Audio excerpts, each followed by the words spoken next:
And you can hear all the awkwardness. I literally I can't take you anywhere, you guys. Speaking of, never mind. No, go ahead. I was just gonna mention a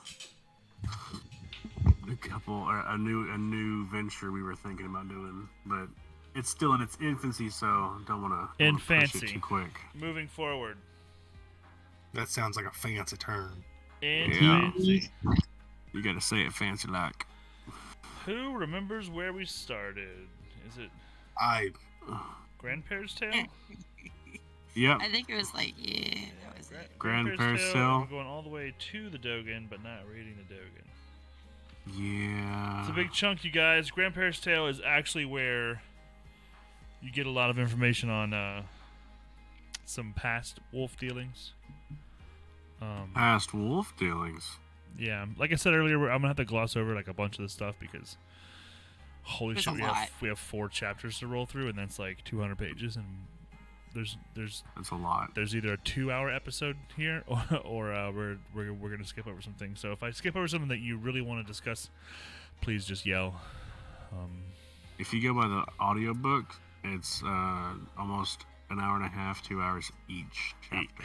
Yes, that's correct. You're looking at 4 to 6 hours here. Yeah. Oh yeah. All right, we do have some folks down with no cams because they are hiding from cameras. Naked. And that's fine. They're allowed to hide from cameras. To my left, Candyman. To my right, the zombie dust bunny. I'm not sure if he's a zombie bunny, or a dust bunny who's now a zombie, or a zombie who's turned into a dust bunny. There's lots of options there, so. I don't know. Sounds like fleeting distractions to me. Sounds like a lot of distractions for sure. Yeah. Weepy-deepy-deepo. If you've been following along at home in your brand new issue of Stephen King softback books, page 343 is where we're going to start, and I think a lot of this is kind of just giving you more of a look at like what the family life is like there. You also kind of get a very close up. There you go. You also kind of get like a very close up look at what happens to these ruined twins. One of them always comes back messed up, and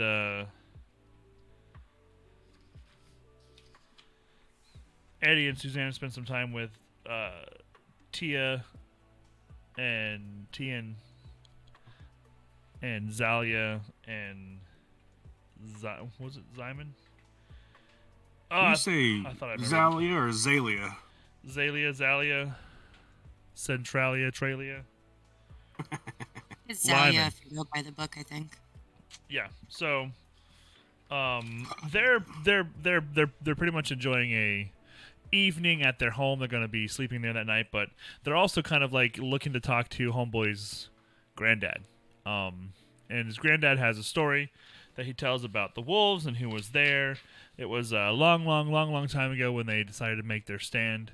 The stand was unsuccessful. If you guys remember, they threw some explodey balls and some light sticks, and they did, however, kill one. The grandpere says that he's many a time tried to loosen some legs by telling them that he killed the wolves. But it was actually someone named Red Molly who threw a plate and hit him. So he also, at the end of his story, Eddie kind of has to like finagle it out of him, but he leans in and tells him something. Well, he almost checks out like in the middle of it. Yes, yeah, he's just like losing his shit. Slip it away, exactly. But he does whisper a secret, and Eddie thinks it's a biggin. It's a biggin. Secret. I got a secret.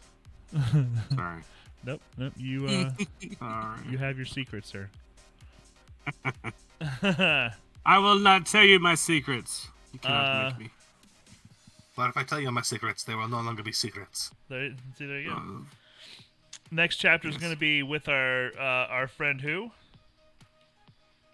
Mia. It's called Nocturne Hunger, which means nighttime. Food. Nighttime food. Nighttime. Mia's doing the usual Devourment. Mia thing, except for this time someone else is there. Guess who it is? It's Jake. You didn't guess, so I told you. It's Jake, and he's for the first time seeing this happen, and he's kind of there in a dream state, almost like a Toadash state. But Jake has the touch, so he's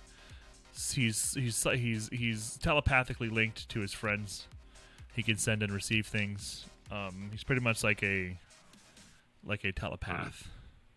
Yes. Or probably more closely, he's a telempath. Tell them over there what I say. Yep. All that stuff.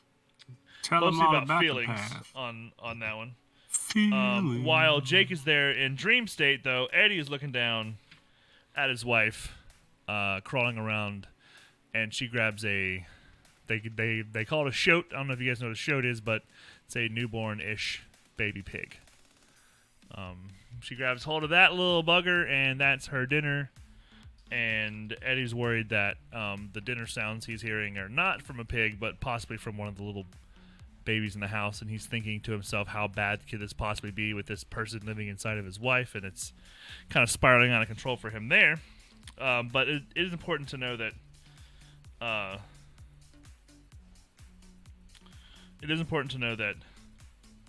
Jake saw this happening himself.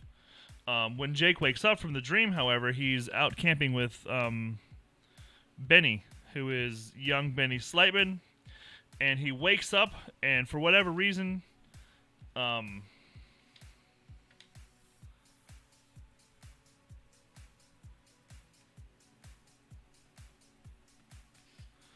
he has the need to probably go pee. I think it is, so he goes outside, but then he gets a good look across the river at somebody.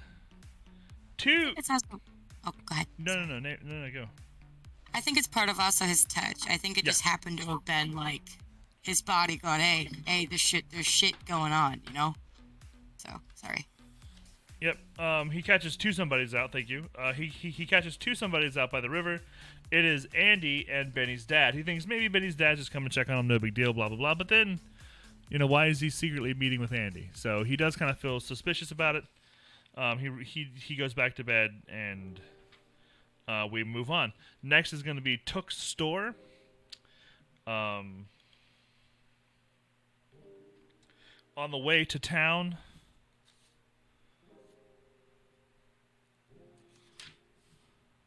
Jake approaches Roland and pretty much tells him like what he found out about Susanna.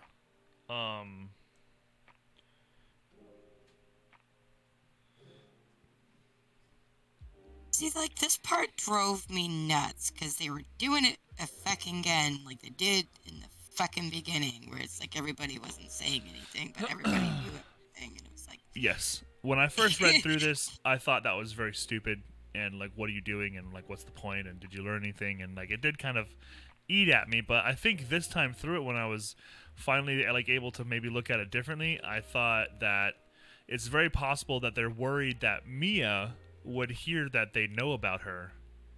Yeah, and probably. Then like, that's an unknown. They don't know what's going to happen next. So the keeping secret thing, of course, is a bad idea, and we've been told multiple times through the telling of the story how Roland generally keeps things to himself. And they yet fucking hate that. He's supposed to be learning not to do that, and yet here he is doing it again.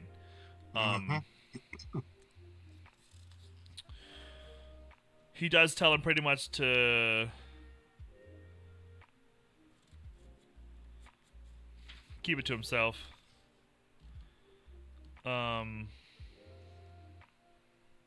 He pretty much tells Roland, like, if we don't talk to her soon, I'm gonna tell her anyways. That's how Jake feels. Well, it drives him nuts. He doesn't like that. I mean, he already had to deal with enough of it, and he was like, what was it that he mentions, that he feels like they're like kind of losing it. Like they're losing their their quartet. Yes. There's also a part Their where kef. Yes, that's it. F. Roland tells Jake, if anything other than death could break our fellowship for good, to tell without my sanction would do it, Jake. And Jake says, I know it. And Roland's like, do you think I like it? Do you not see how much easier all this was before? And then Jake says, before we came. Well, guess what? We didn't ask to come, none of us. Mm-hmm. So, like, there's definitely, like, some animosity there. And Jake knows better than to, like, go telling Susanna what he saw without talking to Roland first, but he also kind of, like, used that as a threat to say, like, if you don't say something, I will. And then Roland's like, you know, that's a definite way to Piss me off and our fellowship. Yeah. Yep. Yeah, but it's like, you're putting me in this position, so like looking at it, I'm like, do it or I don't. I don't know what I'm trying to say. Sorry. Whatever. I do what I want. Well, they do come to the decision that they need to tell her before the wolves come. Before they have to fight. Now is not the time. Roland says, use your touch, check in on her every now and again. Don't spy on her, but just make sure that she has, you know, that like, there's nothing weird going on with her. And, well, weirder than normal. Yeah, right, yeah. Someone who's that psychologically different has got to be very much different up here as well. From here, we find ourselves, kind of the quartet meets back up, and then they're on their way to the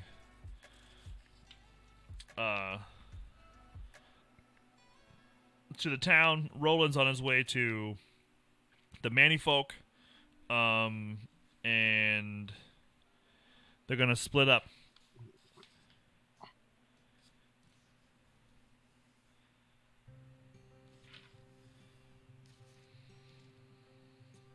When they make it to the store owner, Mr. Eben Took, is an a-hole, and a very big a-hole at that. But they show up to the shop, they buy some supplies that they need, they spend like real money there, and on their way out, they pretty much become what I would consider like a press conference. Outside of the general store, where kind of everyone knows that if you want to talk to the outsiders, you know, come down to the town, and they're going to be here, and they've been talking, and they're going to keep talking, and they actually do talk, and you know, news spread, and it became just a huge event. And Eddie, I really like this part where Eddie at this point realizes that Roland did him a favor earlier on when he forced him out of nowhere to address the entire town and have that moment where he does the speaking for the group, even though, you know, we know that if he would have asked Eddie to do it, Eddie would have said no, but he pretty much forced him. And now that he's like with these people, and he's kind of also forced just for like being who he is into this type of interaction, he can look back and say like, well, that kind of broke the ice, so that makes this part a lot easier. So it's kind of a full circle moment where, you know, Eddie kind of does some growing here, and he realizes, like, you know, what it means to be a gunslinger, and what it means is much more than just drawing that iron and, you know, killing people. Like, it's you're a hero. Yes, you have a full-time job, you know, being a gunslinger, and at this point. Go ahead. Nope, go. I just want to say my favorite part leading up to this was like how Roland just pulled out this bag, and it made me think of D&D with like, a little bag of holding. Right. I like that. That's he like reached down inside there. He like grabbed some coins out. Yeah, just a little bit for everybody. Here you go, a little bit of this or that. Sorry. No, that is like actually pretty cool. I didn't even think of it like as a bag of holding, but that's perfect. That's all I thought. And plus, it was kind of neat that there's still tricks up his sleeve. He hasn't showed them everything yet. There's still shit that he's got to like show them. Anyways. Right, well, Roland moves on to the Manny or the Mani. I'm not sure how you guys have been saying it. Manny. I've been saying Manny too. What the book has been saying. Yeah. He gets a story out of one of the elders of the Manny, and he takes him up to a cave on the side of a mountain that they call Doorway Cave. It did have other names until the doorway showed up. So here we are. So this is kind of an important part here where we're in another place in this world, and we found another door. And the door has high speech written on it, and the high speech translates to unfound. We did see this earlier on in the book, didn't we? I think when they were mentioning how what's his name, had showed up, it mentioned Callahan. Yes. Yes, this is the doorway that they found Callahan. But also, if you remember, when he showed Roland the ball underneath his church, the box that it was in. Oh yes. Also had that's unfound written on it. Yes, I had forgot about that. Oh yeah, I think that they even mentioned that like Callahan made the box and carved that on there. I think so. Yeah. Of course, the cave had a name before the doorway was there. It was the Cave of the Many Voices, I think is what they call it. And pretty much like there's something going on in there, and Roland can hear people from his past, people who've died, screaming at him, calling him names, being nice, being mean, being angry. He's just hearing screaming going on. Most importantly, he's hearing the scream of his mother. His father. No wire hangers. Walter. Right? A lot of people from his past.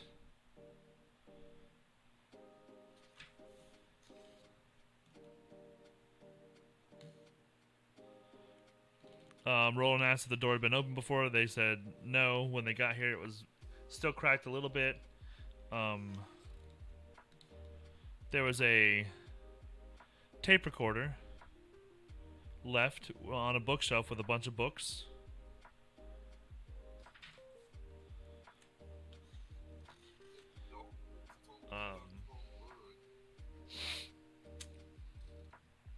At this point,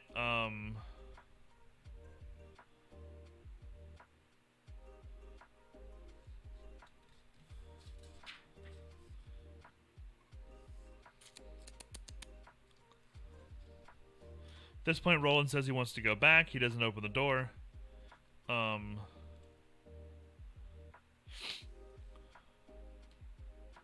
He wants to make it back to Callahan's house so he can finish the last part of the story. The priest tale concluded is...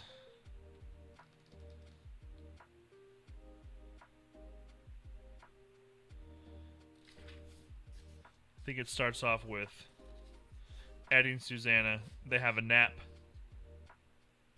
Jake is there. Jake has a nap. Oi has a nap. Everyone's napping at this point. I almost want to take a nap myself right now. Sounds so good. I wonder, like, if that... Oh, go ahead. Sorry. No, I just said it's been like a busy couple weeks. Yeah, everyone can use a nap. Say thank you, Big. All I could think of is, like, maybe, sometimes time kind of goes wonky. Like maybe they're exhausted because even though it doesn't feel like it's been that long of a time, it's probably been longer than it believed, because it seems like this particular day has gone on. Yeah, well, Eddie also realizes that, like, talking's hard work, and he's fucking tired too, and it's probably because of that reason. Like, they probably squeeze many, many more hours in the day than they're used to, just by, like, whatever magic there is in, like, small talk. Yeah. Because, I mean, like, that can happen with people all the time now. Like, you can hang out with a friend you haven't seen in forever, think it's been an hour, but it's been 4. Play a video game that you love, look up, and it's been 6 hours later. Like, it's very easy to, like, let time slip that way. So, when everyone returns home, Roland's back. He's got his tobacco that they bought for him from the store, and it's time for Callahan to finish his story. When he was up at the cave, there was the tape recorder, and the song that it played was the "Someone Saved My Life Tonight." I believe it was Elton John. Yes. Also with a bunch of books on that bookshelf. It was Callahan books, tape recorder. That's pretty much all that they know from that door.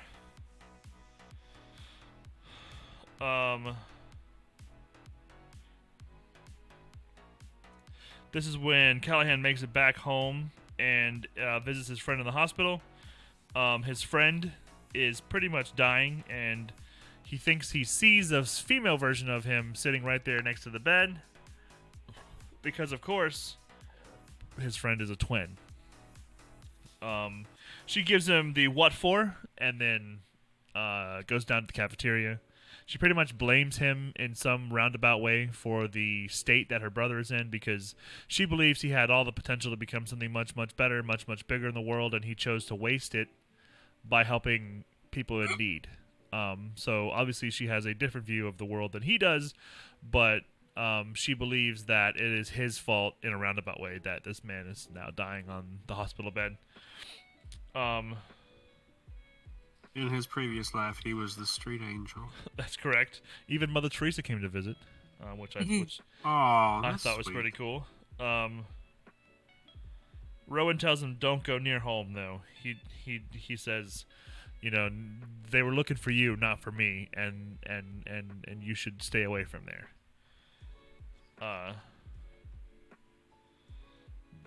Eddie and Jake and everyone, they're all kind of hearing these names and these places, and they know this spot in New York, and they've kind of put together like alternate story arcs that's happening kind of behind the scenes with like Balazar and Aaron Deepno and Calvin Tower, and there's these other players kind of happening in the background that Father Callahan is kind of bringing in from a different angle into the story.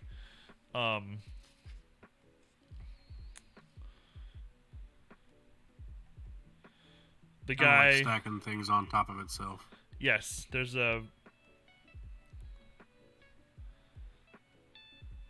believe the man in the hospital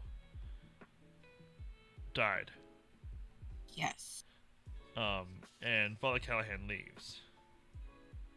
Yeah, that's what it said.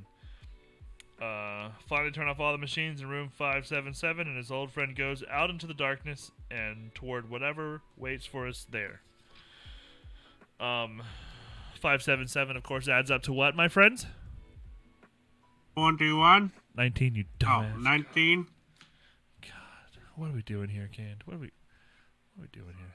You can't take me nowhere. You already said this. All right. So Callahan is on his way out of New York, and he says to himself, while I was eating a hamburger, I decided I didn't want to leave without at least looking into home through the front window. So he convinces himself to stay, even though the guy's dying wish was not to go back.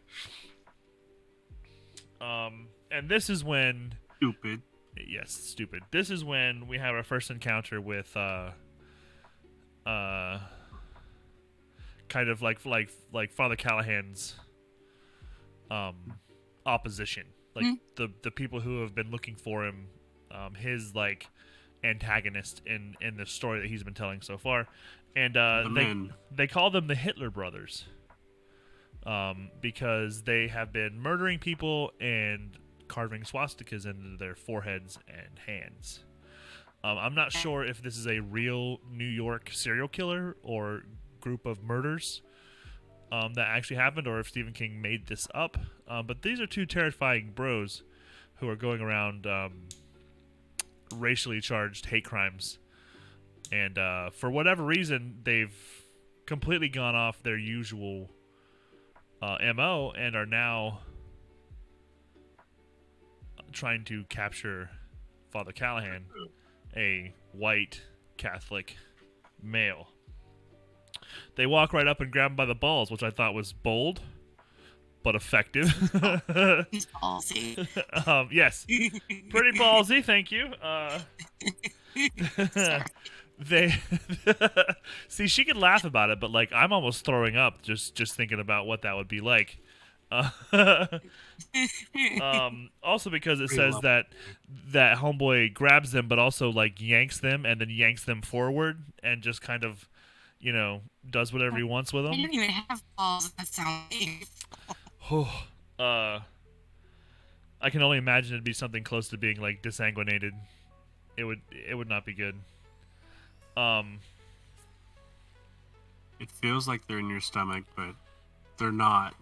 Yeah, it's pretty much like your They're your indoor plumbing just hanging out outside. You know, the It's pipes and tanks that are all like exposed, and I don't know whose job it was to design that. Anyways, we're moving on to the fight between Callahan and the Hitler brothers, and they're pretty much idiots. They kind of have a back and forth without getting too much detail.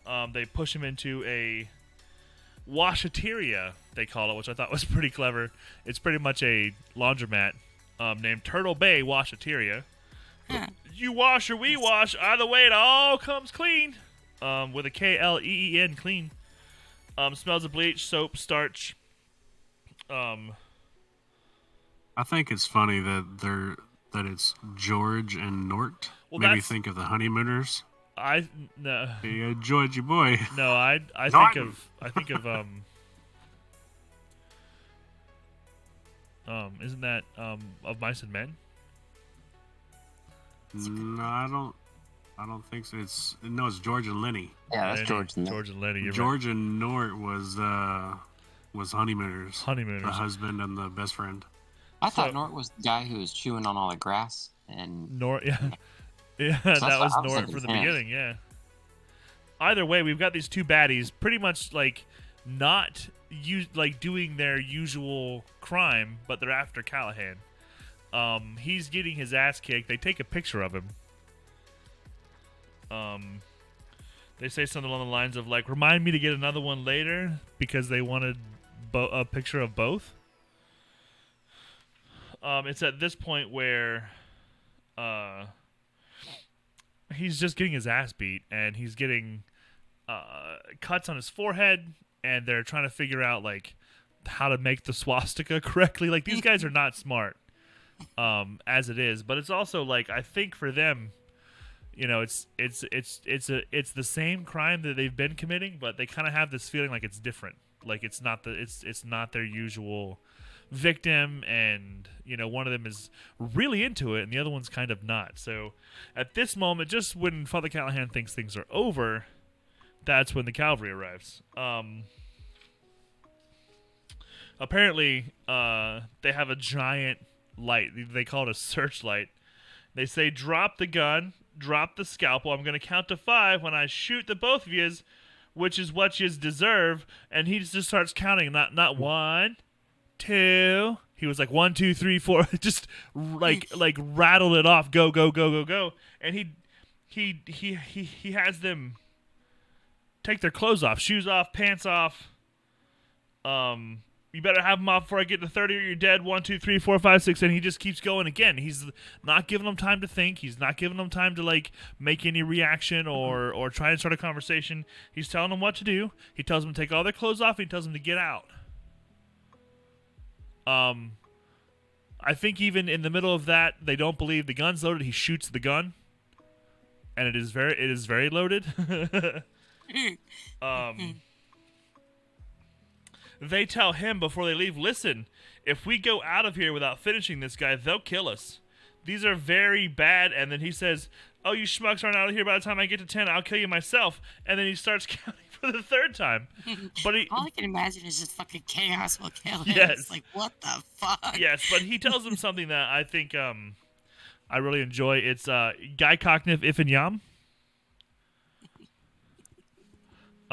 Which we found out like later on means something in Yiddish. Yes. They don't identify themselves. They help Father Callahan up. They don't let him see him. They tell him something along the lines of like, "Hold still. I don't want to cut you. If you see us in the streets, should we meet again? I'd like it to be for the first time we pass on the street. I would like to go unnoticed. Safer that way." So they like keep the bright light on him and like don't let him see them. And there's definitely 2 of them though. Like he's able to differentiate 2 different voices.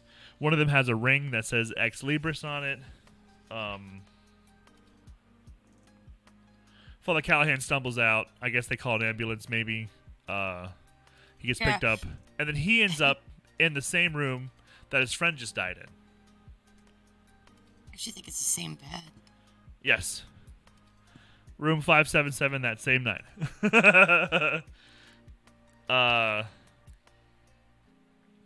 Later on, he finds out that there were 2 men shot to death in Coney Island. The cop says it looked like a mob job.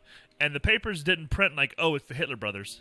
Because they wanted to be able to keep saying, be careful out there because the Hitler Brothers. Because obviously, like, those kind of things sell newspapers, right? Yep.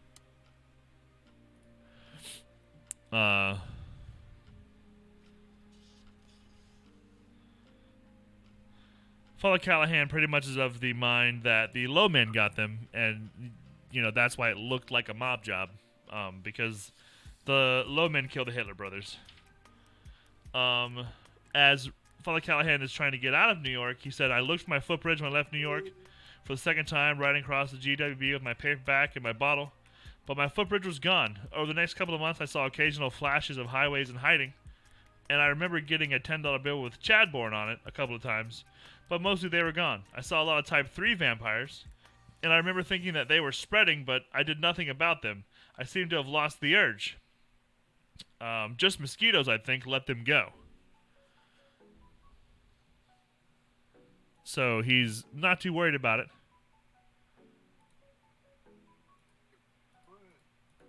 Kind of drifted. He says, "This went on until I went to Topeka, late winter of 1982, and that's where I hit bottom.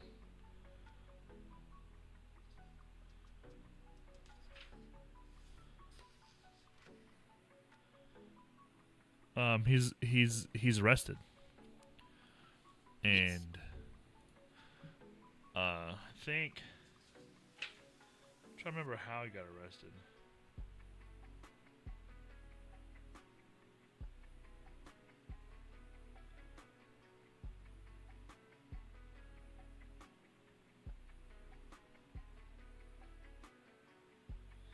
I think he got into a fight at a bar. But he can hear like a roll call, a constant like roll call. Yeah, there's like names, and it's going in alphabetical order. Yeah. And I know. I'll check it out in a minute.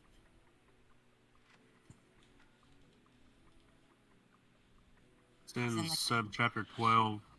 I like that he finds Naylor, Naughton, O'Connor. Bango Skank tagged in the cell, and just had my 19th nervous breakdown, which is one of the songs we had earlier. It's her turn for the mug, isn't it? She's like, "Yo, let me get that mug back, dog." It's my turn. Hello? Father Callahan is having a seizure during all of this. I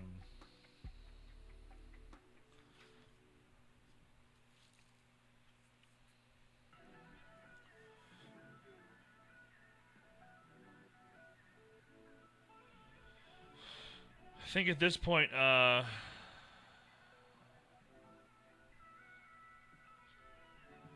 back to the AA meetings, right? Yeah, except for this time, he joins in, doesn't he? Yes, absolutely. He said, this time, instead of sitting in the back of the room and saying nothing, I forced myself to go right down in front during the introduction. I'd say, "I'm Don C, and I don't want to drink anymore."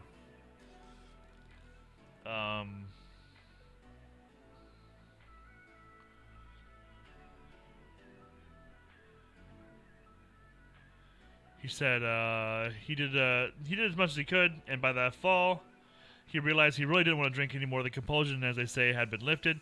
"I moved on. You're not supposed to make any big changes in the first year of sobriety, but one day when I was in Gage Park, the Rhinish Rose Garden, actually, which is where they saw the train. Remember when they landed in Topeka after Blaine died, and they saw Charlie the Choo Choo?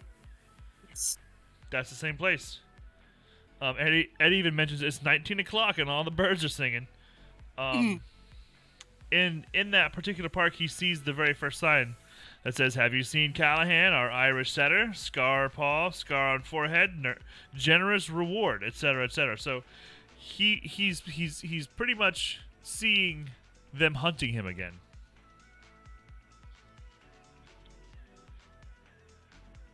He said they had finally gotten the name right.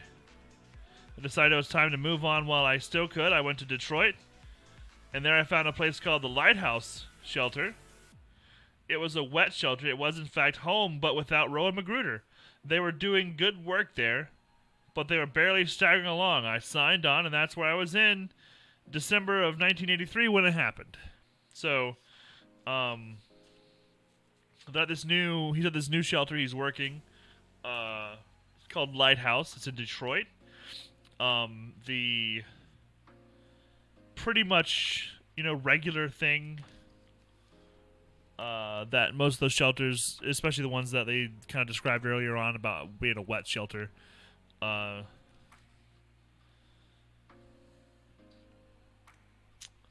of the Thanksgiving, or I think they mentioned that it's Thanksgiving, but yes. Yeah, they mentioned that it was Thanksgiving. He lets it slip. He usually says, "I'm grateful I haven't had a drink or a drug today," but he was very close to saying, "I'm grateful I haven't seen any Type 3 vampires or lost pet posters lately." He kind of is losing his grip, and almost let it go.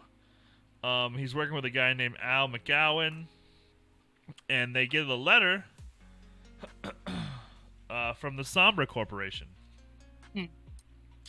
The appointment time was December 19th at 4:20 p.m., which is a great time for an appointment. I don't know what they're talking about. A Monday. Yeah. At this point, they didn't even really he didn't really even think about it. He's just going because he thinks that they're trying to fund this shelter that he's been working in. So he's part of them, and they kind of know about him because he's kind of well-to-do and he's smart and he's able to help them organize, and so they know he's definitely capable. So they kind of put him in charge of a lot of stuff. He becomes a major player. He goes with them to the meeting with this company who's going to fund them. I believe they said $1 million or something. And Father Callahan has no idea what's happening. He's pretty much walks into the meeting. They're invited to sit down. He says that it must have been a very elaborate ruse. People came and went. Every now and then the door would be left open. We'd see a floor filled with desks and cubicles, phones ringing, secretaries flitting hither and yon with files, the sound of a big copier. If it was a setup, and I think it was as elaborate as a Hollywood movie. I was nervous about his appointment with Mr. Sayer, but no more than that. I'd been on the run more or less constantly since leaving Salem's Lot 8 years previous, and I'd developed a pretty good early warning system, but it never so much as chirruped that day.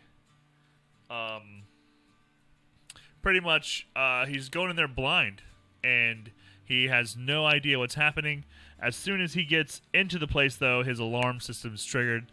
The bells are ringing. He turns around, and his two associates are taken down, and he's assured that they'll be fine. Sayer, who... Let's see, he whirls around. It's the man in the blood spot on his forehead. He looks about 60. It's hard to tell. He's wearing a garish yellow shirt and a red tie. When his lips part in a smile, they reveal teeth that come to points. It's Sayer, Callahan thinks. Sayer, or whoever signed that letter. Whoever thought this little sting up. At this point, he tells them he's the one. He's killed hundreds of you, talking to the vampires, in dozens of versions of America, my friends. He points to the low men. My friends weren't able to track them down, but of course they seek other, less suspecting prey in the ordinary course of things. In any case, he's here now. Go on, have at him, but don't kill him. And at this point, he says that Callahan doesn't try to reason with him. There's no palaver. He just sprints down the right side of the conference room's extravagant mahogany table and runs shoulder first into the window, falling. well, hoping that he wasn't going to bounce off of it. Oh, because, for sure. Yes, he was. Yeah. He's pretty much a Hail Mary at this point. This is his only way. He says, I'm going to die. I realize this. I want to go my own way, not by being drained by vampires. Falling, and then he says, I thought I was having the Kubler-Ross death experience, which is the going into the light. That's the going into the light thing. And I went toward it. I didn't care where I came out as long as it wasn't on Michigan Avenue. I was smashed up and bleeding with a crowd standing around me, but I didn't see how that could happen. You don't fall 33 stories and then regain consciousness. And he said he was hearing the chimes. We've heard the chimes before. He's hearing stuff. He's kind of going through his mind here, and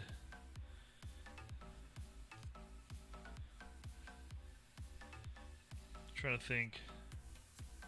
Standing behind him in the middle of an abandoned stable is a door. It's set into the wall. It's set into no wall. Only stands free. It has hinges, but as far as he can see, they connect the door to nothing but air. So here we are. He's dying, falling, just falling. And he wakes up through this experience, going into the light, and he's passed through a door, and now he's in this stable. It says hieroglyphs are etched upon he's talking about the door. Hieroglyphs are etched upon it halfway up. He cannot read them. He steps closer, as if that would aid understanding, and in a way it does, because he sees that the doorknob is made of crystal, and etched upon it is a rose. He has read his Thomas Wolfe: a stone, a rose, an unfound door, a stone, a rose, a door. There's no stone, but perhaps that's the meaning of the hieroglyph. No, he thinks. No, the word is unfound. Maybe I'm the stone. So he's already kind of heard of this concept, this stone, rose, unfound door. And I believe that's a poem, if I'm not mistaken. Thomas Wolfe.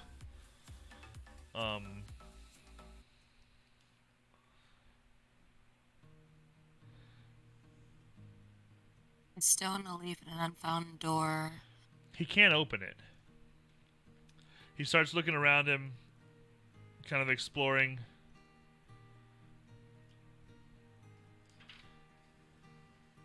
He finds a couple of different rooms. He comes across a machine with a small metal plate.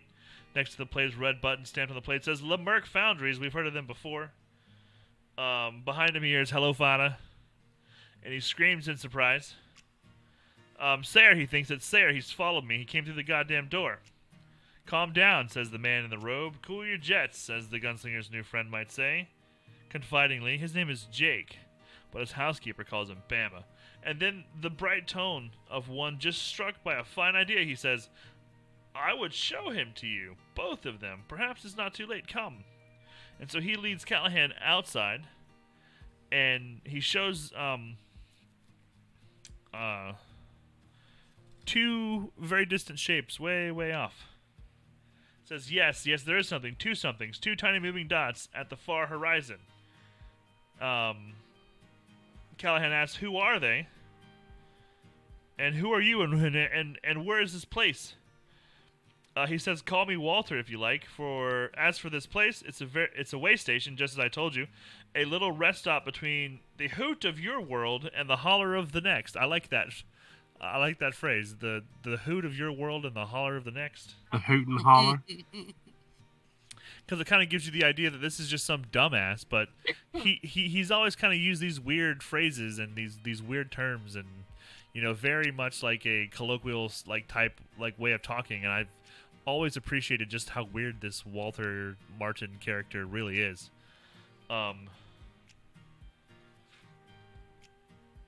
He tells them those are folks you'll certainly never meet.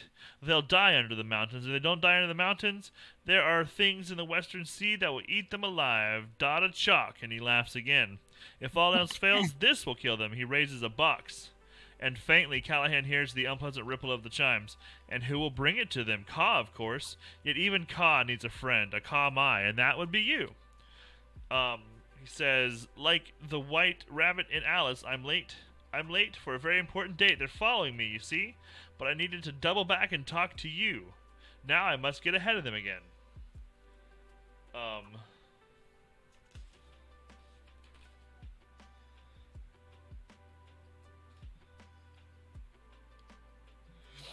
trying to remember if he actually, like... Walter says, "What you want hardly matters. You'll go where the king decrees, and there you will wait. If yon two die on their course, as they most certainly must, you will live a life of rural serenity in the place to which I send you, and there you too will die, full of years, and possibly with a false but undoubtedly pleasing sense of redemption. You'll live on your level of the tower long after I'm bone dust on mine. This I promise you, Fada, for I have seen it in the glass. Say true. And if they keep coming, if they reach you in the place to which you are going, why, in the unlikely case, you'll aid them in every way you can, and kill them by doing so. It's a mind-blower, isn't it? Wouldn't you say it's a mind-blower?" He's laying these plans, and he's, like, traveling. He said he traveled back to come do this, and then he has to travel forward to get ahead of him again. So he's been using this door. This is his path takes him through this door as well. And he's telling Father Callahan pretty much like, you're taking the box, you're taking Black 13, and you're gonna give it to them if they, in the smallest, possibly in tiny infinitesimal chance that they make it there, you can give them the box. Just do whatever you want. He's so cocky. That's the one thing I think is so funny about him, is like how so sure and full of himself he is.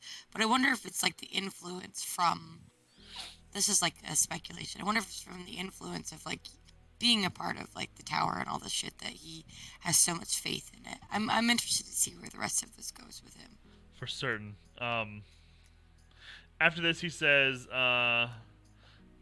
all the rest, as they say, it was Henchick and Jimin who found me. Henchick closed the box, and we needed the door closed. And now that was the Cave of the Voices is Doorway Cave. They took him to his cabin. He said that normally I would, like a normal person would have lost their mind, but my previous wanderings had prepared me for what had happened, had toughened me mentally. So all those highways and hiding, all the places where he jumped between different realities of the versions of America, kind of like prepared him for this like final shift where he's now like living in an absolute obvious, very un-American different place.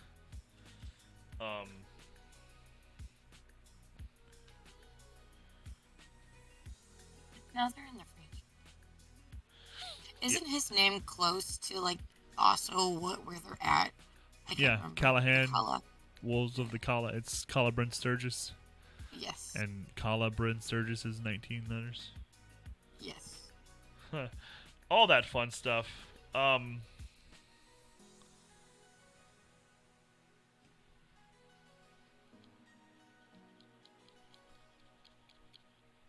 They talk about traveling using doors, and Roland even mentions, "I believe it is so, and I believe that when we leave the Kala, it will be by that door." "Would that I could come with you," Callahan said. "Mayhap you will," Roland said. "In any case, you finally put the box and the ball within inside your church to quiet it." He says, "Yes, and that's mostly worked. Mostly it sleeps. Yet it sent you Toadash twice." Father Callahan nodded and says, "The first time was to Mexico. Do you remember way back in the beginning of my story, the writer and the boy who believed? One night, the ball reached out to me while I slept and took me Toadash to Los Zapatos, Mexico. It was a funeral for the writer. His name was Ben Mears. I'm sure you remember him in the TV special we watched, Can. That was Rob Lowe. The second time, the ball took you Toadash to the castle of the king. This is when Jake breaks in and says, "That Walter guy was behind us, Roland. When we left the way station, he was behind us. Per Callahan, too." Roland says, "As far back as that, Callahan was in our story. It makes my stomach flutter, as though I'd lost gravity." Then they talk about the two men who saved Callahan's bacon in the laundromat. Who do we think those people are? Jake said Calvin Tower, and the other guy from this bookshop is friend Aaron Deepno. the one with Ex Libris on it. They didn't notice the ring that either of them was wearing. But they do allow that maybe they went and bought one between the time because there was years between there. This is when Susanna breaks in for the final time during this conversation and says what everyone's been talking about and thinking about and keeping secret to themselves, and she comes right out and says it. I don't see how it can be, how it can possibly be, but boys, I think I might be a little bit in the family way. I liked how she said it. Yes. Starts off our part 3 of this novel, which is like the last third. The Wolves. And it kind of starts off with a little bit of a morality conundrum here because Roland says, why don't we just abort the baby? And Father Callahan, being the good Catholic that he is, says no fucking way. Not just no way, yes. but I'll make your life a living fucking hell. Says I'll raise every hand in Caliban search against you long before they come. Yep. And then Roland says, even though you know, as I'm sure you do, that we may be able to save 100 other children, human children, whose first task on Earth would not be to eat their mothers, Callahan says,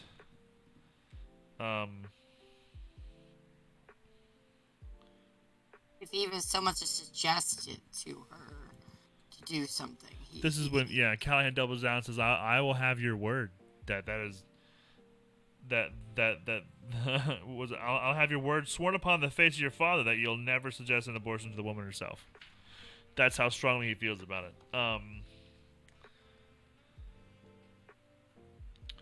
Roland does say that Susanna Dean's sense of self-preservation is very strong, and I believe her dedication to our quest is even stronger.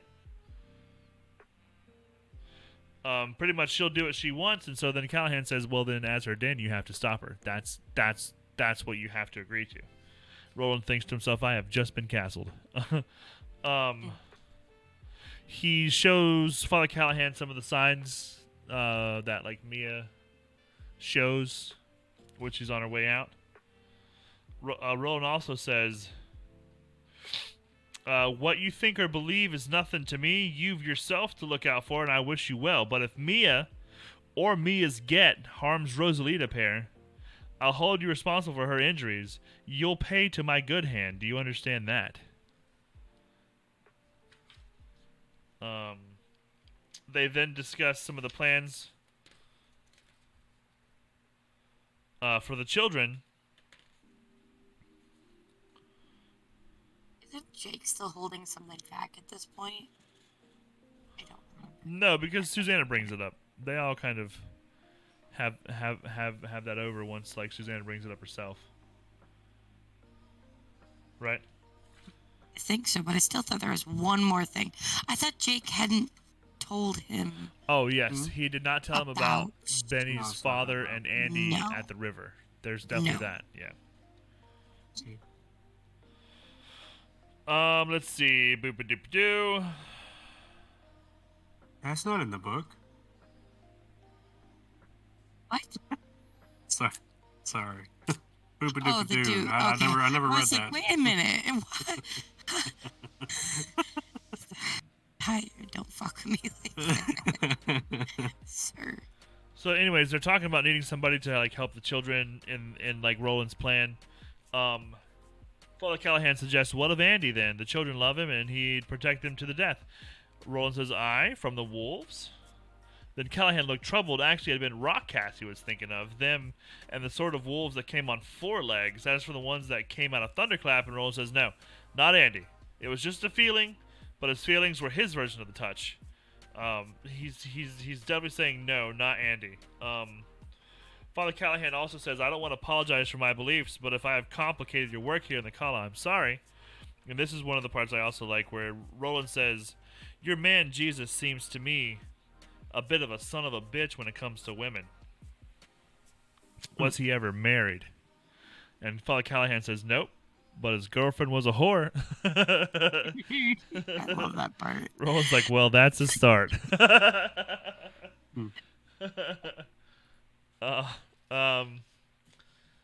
From here, is when Eddie tells Roland the story he heard from Grandpa, and there's a really good part here where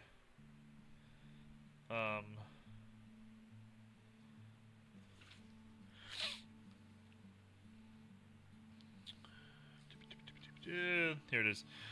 He told me to lean close. I did. This is coming from Eddie. He said he'd never told anyone but his son, which I believe. Tien and Zalia know he was out there, or says he was, but they don't know what he saw when he pulled the mask off the thing. I don't think they even know Red Molly was the one who dropped it. And then he whispered. And once again, Eddie told Roland what Tien's grandparent claimed to have seen. Roland's glare of triumph was so brilliant it was frightening. Gray horses, he said. All the horses the same shade. Do you understand now, Eddie? Do you? Yep, Eddie said. His teeth appeared in a grin, and was not particularly comforting, that grin. As the chorus girl said to the businessman, we've been here before.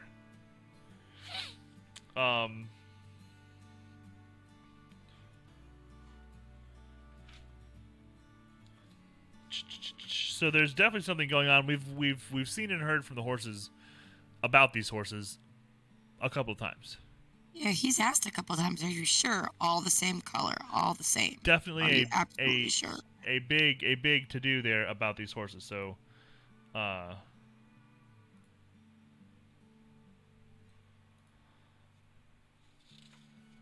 definitely something happening. Definitely something happening.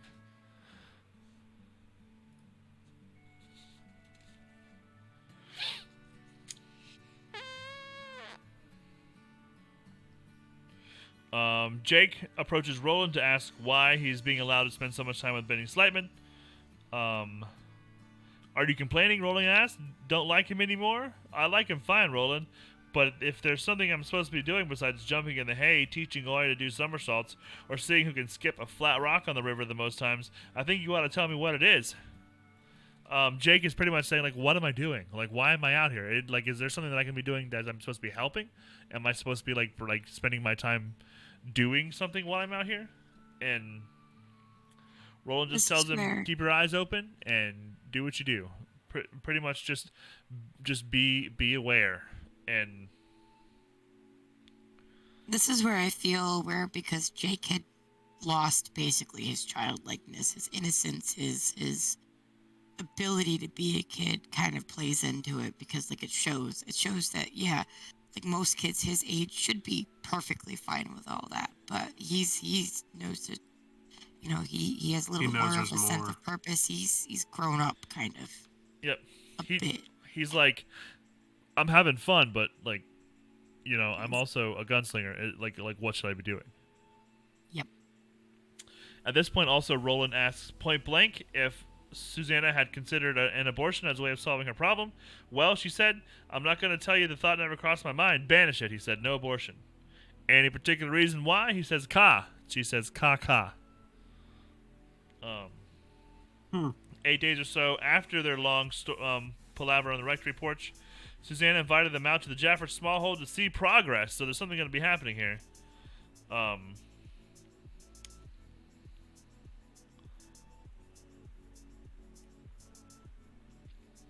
We've talked about the throwing of the plates before, so I think we all know what's going to be happening here. There's a bunch of people out, not like a whole bunch like it was the first time, but it just continues to get more and more and more. Everyone knows that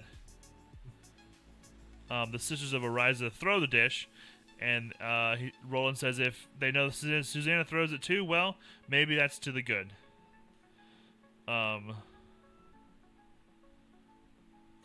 Never stop plays one said.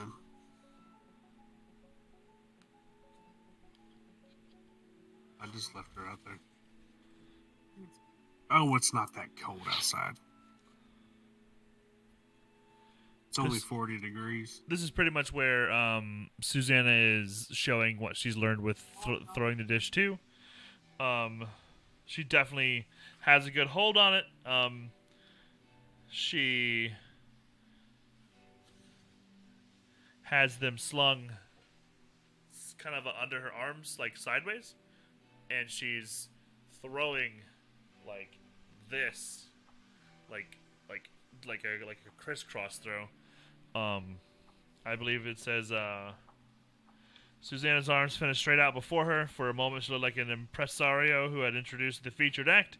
Then they dropped, crossed, seizing two more. She flung them, dipped again, and flung the third set. The first two were still quivering when the last two bit into the side of the barn, one high and one low. She's pretty much like down this outline of this wolf. She's just nailed four sets of plates, pretty much just slicing them to bits. I think that's where her being a gun player plays in for sure. Absolutely. Even though they're called gunslingers, I think that kind of given the situation, they can make do with almost anything. Absolutely. And it also kind of gives them something to show these town folks, you know, kind of like what they've signed up for. So it's like it's really important Susanna learned how to do this. Also because she doesn't have any guns. There you go. Yeah, that's a picture from the book, actually. Nice. It's on the front of the book. Roland asks her how good are their women. She says killer aim, every single one of them.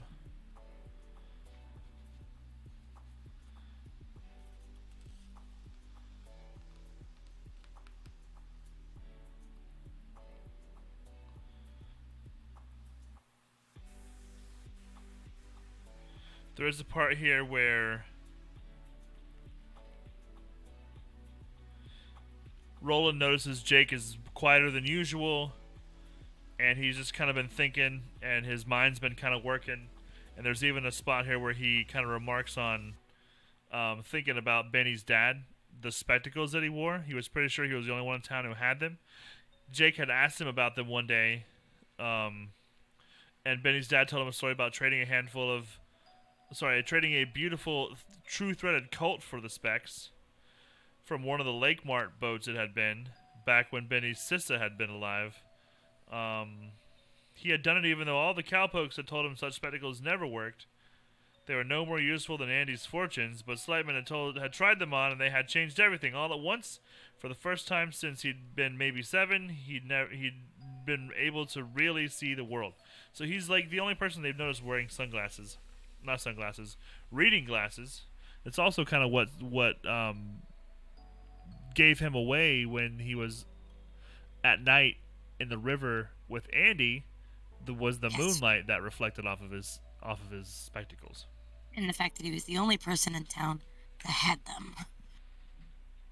Yeah, it's very unusual. Jake knew that the story that he told him wasn't real. Didn't know what the real deal was. His touch didn't go that deep, but he knew that much, and it worried him. Although that's kind of what was troubling him, was the thought of Benny's dad in trouble made him feel sick to his stomach, because it kind of puts him in a position where he's between them now, right? Yep. Well, he loves Benny like a friend, obviously, but like, you know, all of a sudden it's like, oh shit, your dad's kind of you know, don't know what, but you know, could be trouble. It's kind of hard to be put in that position as somebody that cares about you and looks up to you and stuff like that, to like have to give them like bad news of like, so you know, or you know, depends on what he's doing. But we haven't gotten that far yet. We'll get there.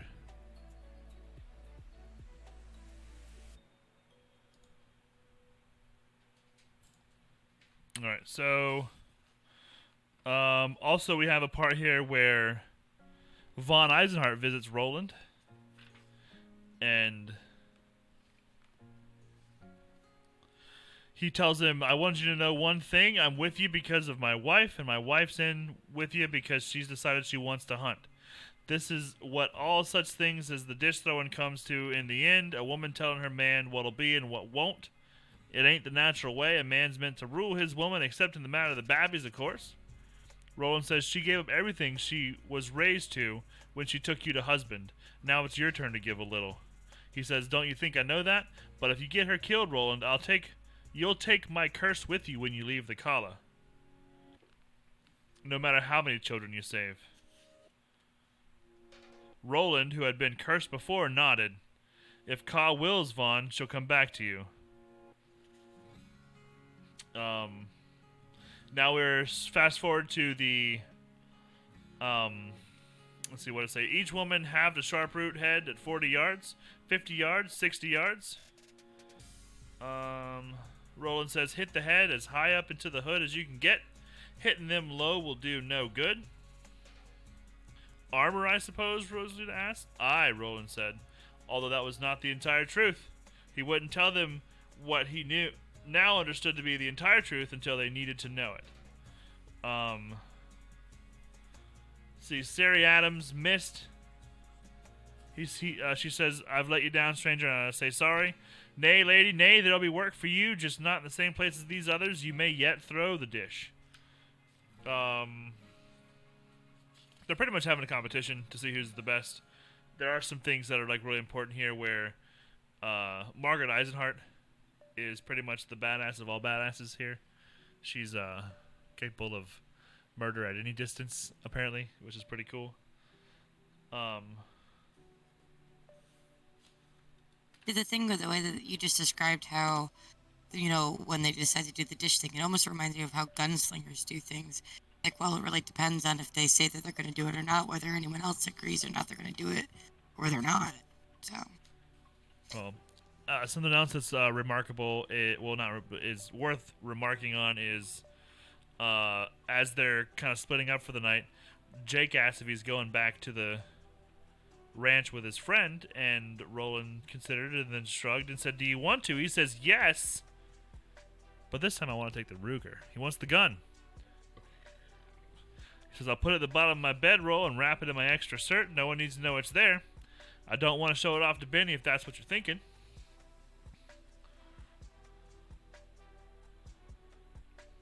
The idea never crossed Roland's mind, but what was in Jake's mind? Roland posed the question, and Jake's answer was the sort one gives when one has charted the likely course of discussion well in advance. He says, do you ask as my den? Roland starts to say yes, but then says, no, not as your den. As for the Ruger, you may take it anywhere at any time. Did you not bring it to the Tet in the first place? Susanna asks, you're not planning to shoot anyone, Sugar? He says, I'm not planning to. And then she says, be careful. Eddie says, whatever it is, you better get it settled in the next week or two. They are planning on calling the next meeting. According to the robot, we have 10 days left before the wolves come. Jake does not want to share what's going on in his mind. So, they kind of let him have it. That's one of those things is, in this type of situation, you just gotta trust, right? That's pretty much what he's asking them to do. Trust. Now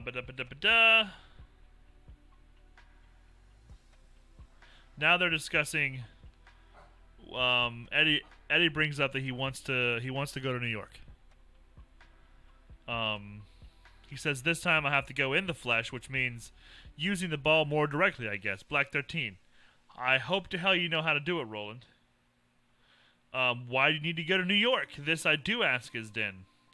Roland says, Eddie says, because you're right about time getting short, and because the wolves of the Kala aren't the only ones we have to worry about. Jake says, you want to see how close to July 15th it's getting. And Eddie pretty much comes out and says, we've been dumb about the vacant lot.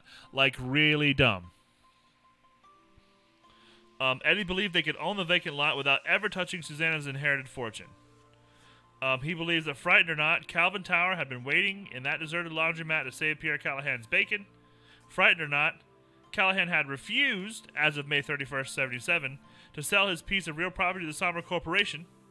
Eddie thought Calvin Tower was, in the words of the song, holding out for a hero.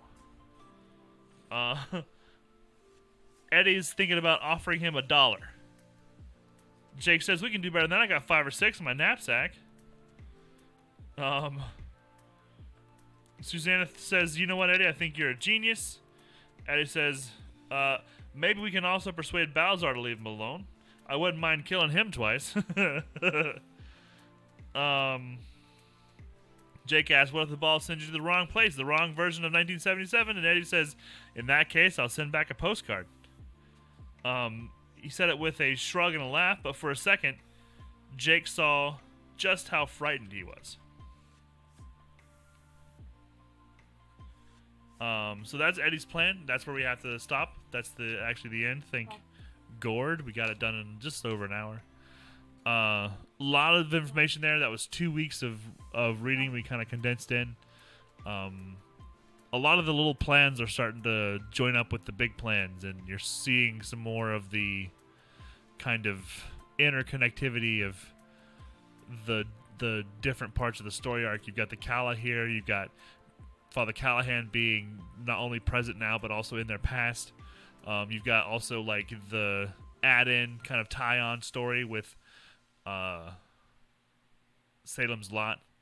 Also, there's at least one other one that ties in, the Little Sisters of Illyria. It's going to be a short story.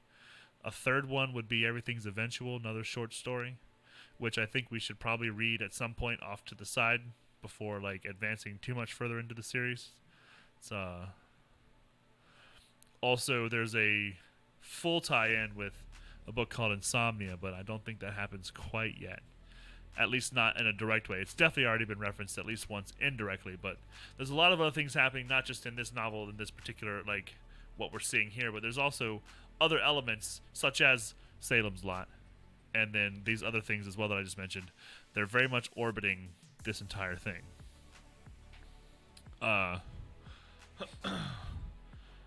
Probably just going to be doing, what do you think, 2 chapters? Dogen Part 1, Dogen Part 2, that's like 50 pages, so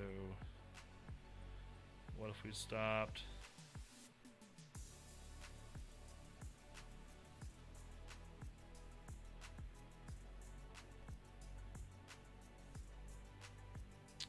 The Meeting of the Folk in Chapter 5. What if we did that much? Is that too much? 506 to 600? Through the Pied Piper. Yeah, read Dogen Part 1, start there, and then stop at The Meeting of the Falcon.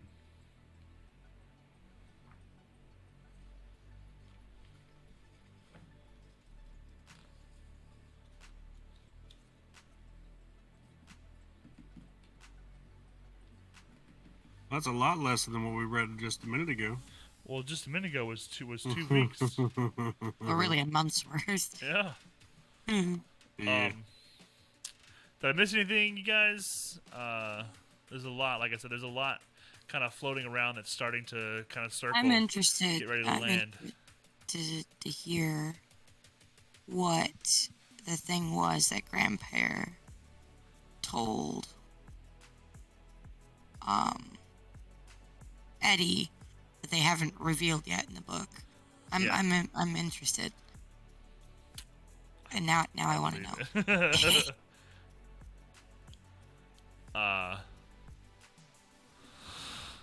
Whew, a lot to get through. I'm glad we got through it. Looking forward to starting next episode as well. Modus maybe went to sleep on us already. Still there, buddy? I barely hear myself. Love sleepy Modus. Thank you all for being here. It's been a really good section, especially like actually reading through it was much better than going over it like we did. But looking forward to finishing this book up and moving on. Hopefully you guys come back and join us next week. Probably the same bad time, same bad channel. And sounds good. We'll catch you all later. Chat. Hope you two are feeling better. Later, taters. Later, taters. Oh, he's there. He's awake. I knew he was awake.